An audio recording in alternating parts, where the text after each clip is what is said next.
In the winter of 1347, the rain did not stop for 13 nights. The roads became rivers of mud. Church bells echoed through empty valleys, and villagers began whispering about strange lights beyond the northern forest. They said a young woman had appeared there alone, barefoot in the cold, carrying nothing except a black book wrapped in soaked linen. Nobody knew her name. Nobody knew where she came from. Yet somehow, she already knew the names of people she had never met. She spoke softly, almost beautifully, as if every word had first passed through a dream before reaching the world. Men who entered her cabin forgot why they had come. Women claimed the air around her smelled like rain and burning flowers. And every night, more candles appeared in her windows. She never asked for gold, never asked for food, only silence. She said the future could only be heard when the world became quiet enough. At first, her prophecies sounded impossible. She spoke of glowing mirrors people would carry in their hands, mirrors that would steal attention from lovers, from children, even from sleep itself.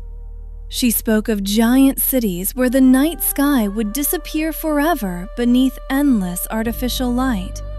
She warned of people who would spend their lives surrounded by millions, yet die feeling completely alone. The villagers called her cursed, but they kept returning, because fear and curiosity have always shared the same bed. Some nights, travelers swore they saw animals gathering outside her cabin, silent ravens watching from branches, foxes sitting motionless in the rain, even wolves lying beside her door like loyal guards. And inside, the young oracle simply watched the fire, her pale blue eyes reflecting flames like something not entirely human. Then one night, she whispered something that terrified everyone who heard it. She said the world would one day become so loud that humanity would beg for silence again.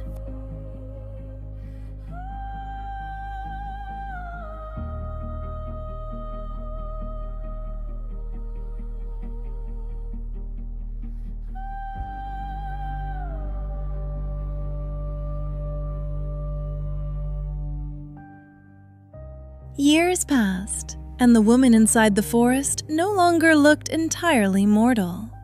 Her beauty remained, but something colder had settled behind her eyes. Villagers claimed she no longer slept. Candlelight burned in her cabin until morning, and strange sounds echoed through the trees after midnight. Some said she spoke to shadows moving behind the walls.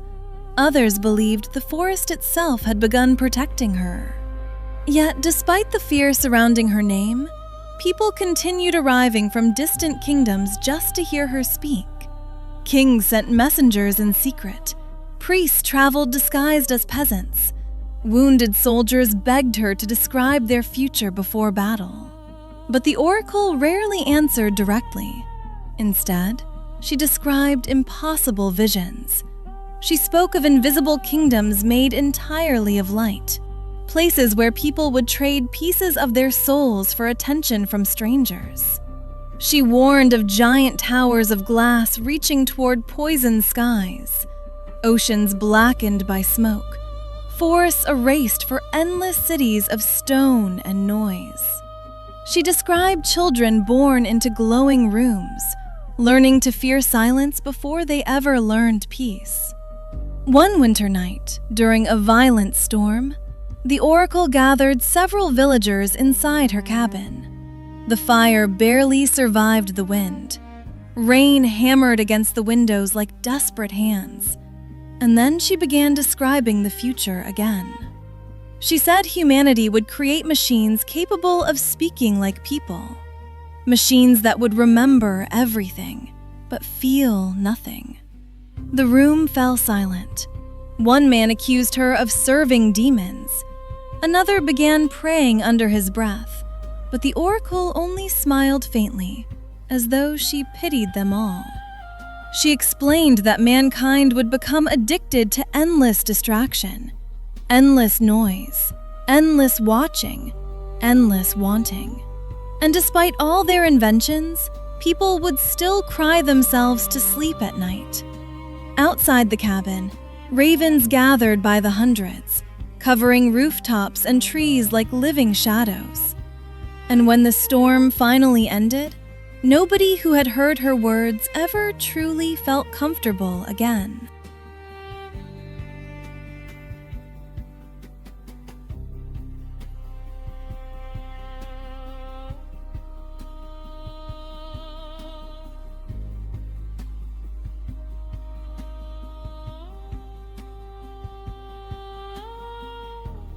By the final winter, the oracle had become almost ghost-like. Her once golden hair faded pale as ash. Deep shadows rested beneath her eyes, and her hands trembled each time she reached toward the candles beside her bed. Yet the fear surrounding her had only grown stronger. Entire villages avoided the northern forest now. Travelers disappeared on nearby roads. Animals gathered silently around her cabin every night, as if waiting for something terrible to happen. And still, she continued writing, filling ancient books with warnings nobody fully understood. On the last night of her life, the rain returned once more, exactly as it had 13 years earlier. Thunder rolled across the mountains. The windows shook violently, and the old oracle asked for every candle in the room to be extinguished except one. Then she spoke her final prophecy. Her voice had become barely more than a whisper, but every word carried through the darkness like a funeral bell. She said humanity would one day connect the entire world together through invisible webs stretched across the sky. Every face, every voice, every secret, trapped inside endless networks of light. She warned that people would become obsessed with watching one another, comparing their lives until joy itself became impossible. She said mankind would conquer distance, but lose intimacy. Conquer information, but lose wisdom. Conquer entertainment, but lose peace. Then the old woman slowly looked toward the storm outside her window, and for the first time in years, she appeared afraid. She whispered that the future was not evil because of monsters, but because ordinary people would willingly surrender their souls to endless distraction. Silence filled the cabin. Even the rain seemed to stop listening. Then the final candle suddenly died, not with smoke, but with complete darkness. By morning, the oracle was gone. No footprints, no body, no sound. Only her final words carved into the wooden table beneath melted candle wax. The future was never meant for human hearts.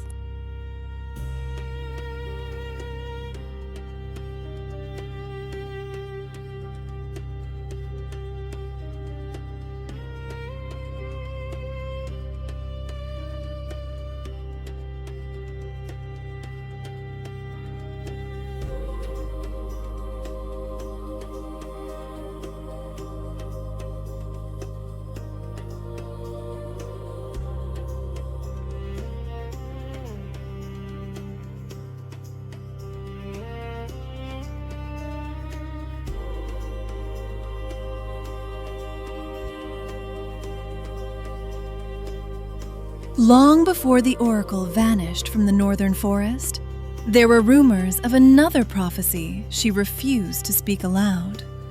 Villagers claimed she kept it hidden beneath the floorboards of her cabin.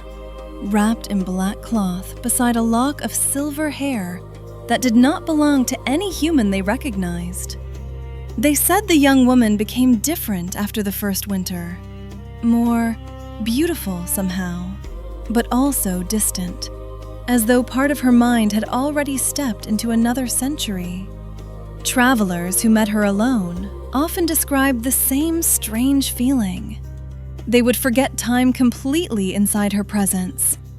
Hours dissolved beside the candles while rain whispered against the wooden walls. Some men returned home trembling, unable to remember her face clearly, only her eyes, pale and endless like frozen water beneath moonlight. And yet, despite the fear surrounding her name, people could not stay away. They arrived sick, lonely, grieving, hoping the oracle would reveal something beautiful about their future. But beauty was never what she offered. One night, a dying soldier asked whether humanity would ever find peace. The young oracle stared silently into the fire for several minutes before answering. She said future generations would possess more comfort than kings, more knowledge than entire empires, and still remain haunted by emptiness they could never explain. The soldier began crying before she even finished speaking. Years later, villagers noticed something even stranger. Mirrors inside the cabin stopped reflecting her properly. Candles near her bedside would extinguish themselves whenever she became angry, and animals followed her everywhere through the forest. Ravens above the trees, wolves between the fog, pale deer watching silently from impossible distances, as if nature itself had begun listening to her prophecies. Then, during the coldest night of winter, the oracle finally revealed the secret she had hidden for years. She whispered that humanity's greatest curse would not be war, nor plague, nor famine, but the terrible loneliness waiting at the center of the modern world. And after speaking those words, even the fire inside the cabin seemed afraid to keep burning.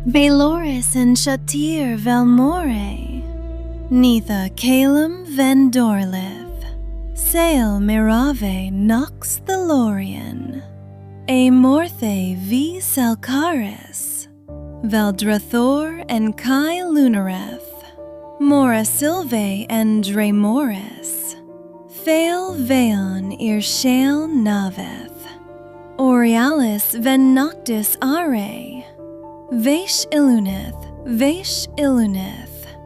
Kalor Vidranai Somnoreth, Aethra Morvath Ilkai Seraphel, Thul Venora Ir Elisanth, Nox Calith Ven A Dravora, Velcaris and The Umbrave, Celoria, Thanox remembers, Eldrin Vale Shator Kaimorian, Vilunare Thul Esh Velmora, Navi Ashkaroth Il Thul Veneth, Mor Silvare and Noctis Vidre, Thalor Vesh and A Mortalis, Kale Ir Nox, Kale Ir Sanguis, Valoris and Shay Mirathe, Dre Luneth Vicaire Morveth. The oracle sleeps beneath black rain, and the old forest still whispers her name. Vale, Shalori.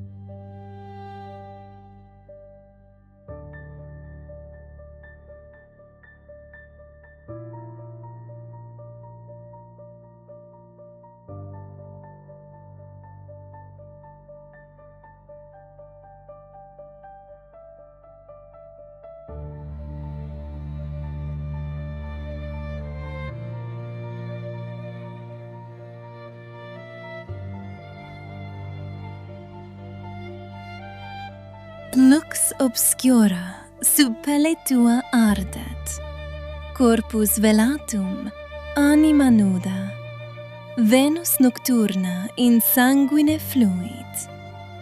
Labia tua sicut vinum vetustum, dulcia, periculosa, immortalia. Oculi cerulei lunam devorant dum silva silet, et ventus molliter sussurrat nomen tuum inter arbores humidas. Domina tenebrarum, regina somniorum, prohibitorum. Pellis tua lucet sicut pluvia supra marmore calido, et manus tuae, lente, sacra, descendunt sicut ritus antiqui. In nocte profunda auditur respiratio tua, sicut carmen paganorum, ignis tremit coram desiderio eterno. Candele inclinant se ad corpus tuum, quasi ad deam veterem. Luna ipsa rubescit sub intuitu tuo immortali. Umbre serpent sicut amantes per parietes lapideos. Et terra humida aperitur sub pedibus tuis nudis. Ave, domina arcana, ave, filia lunae obscure. Vox tua nectar peccati fit intra silentium mundi. Nulla ecclesia, nullum regnum, nullus rex poteste fuggere venenum pulchritudinis tue. Tu es somnium febrile sub pluvia septentrionali. Tu es flamma lenta in corde noctis. Tu es prophetia, quae carnem induit. Et dum mundus dormit, tu aduc susurras inter fumum, vinum et rosas negras. Amor eternus semper nascitur ex tenebris.